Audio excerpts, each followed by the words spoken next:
Tia.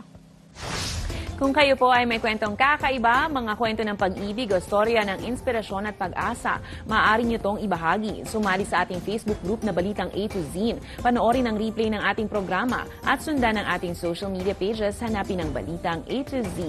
Ang ating pabaong quote of the night ay mula sa author na si Roy Bennett. Sabi niya, tanggapin mo ang sarili mo, mahalin mo ang sarili mo at patuloy na sumulong.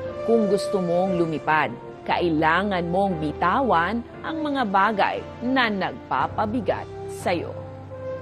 At yan ang mga balita at impormasyon, mga kwentong may dalang inspirasyon na tinutukan ng Balitang A to Z. Nagliliwanag na ang mga daan dahil sa mga pailaw gaya ng Christmas lights. Mayroon na lamang po tayong 68 days bago ang araw ng Pasko. Ako po si Barbie Mulak, maging maalam, makialam. Magandang gabi sa iyo, Pilipinas.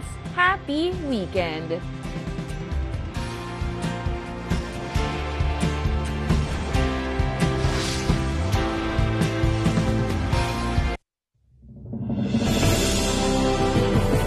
Malalaman ninyong katotohanan ang magpapalaya sa inyo. I am not the healer.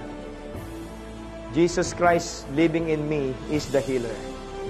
He is the same yesterday, today, and forever. Kung hindi siya magdududa sa kanyang puso, sa halip, bagkos, mananampalataya siya ng sinasabi ng kanyang bibig ay mangyayari.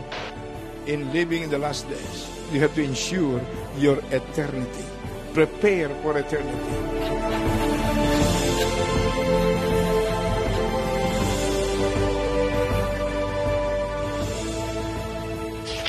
John chapter